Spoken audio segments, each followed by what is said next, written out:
In this tutorial, you will learn how to create a basic skeleton TeleOp that will be the basis for later, more advanced TeleOps. The first step to creating a new TeleOp is to create a class that extends linear op mode. You do this by right-clicking on the folder in which you want to make the class, and under New, selecting Java class. In the pop-up window, you enter the name and the class it extends from.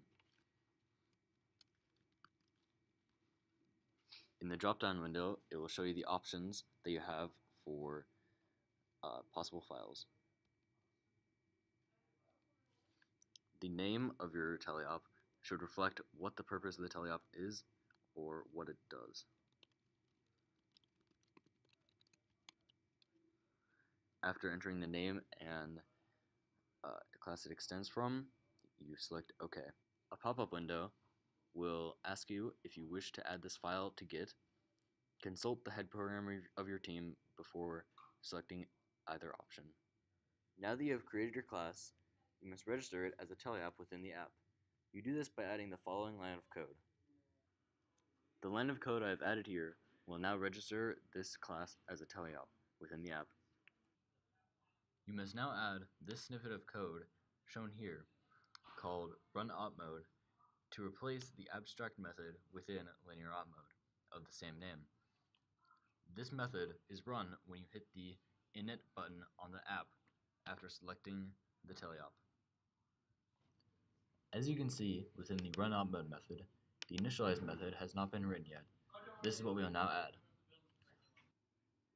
Before you can initialize your objects, however, you must first declare their fields. These, in essence, are a placeholder that will be filled once you run the initialize method. The field declared here, as you can see, is drive, which is an encoder drive. Now that we have declared our fields, we can write an initialize method. Within the initialize method, for each object you wish to initialize, you must write out the object you wish to initialize equals a new version of the class that the object is, and then you pass the parameters. As you can see, my initialize method only initializes the encoder drive. The next line in runOp mode is setting the telemetry transmission interval. This is to allow information to be sent from the robot to the phone. Next, the wait for a start method is called. This, again, as the name implies, waits for the start of the program when the run button is hit. The final part of the runOpMode method is the while op mode is active loop, which runs the two methods do loop and idle repeatedly while the program is taking place. As you can see, the do loop method has not been written yet. This is what we will now write. As you can see here, I have written the do loop method.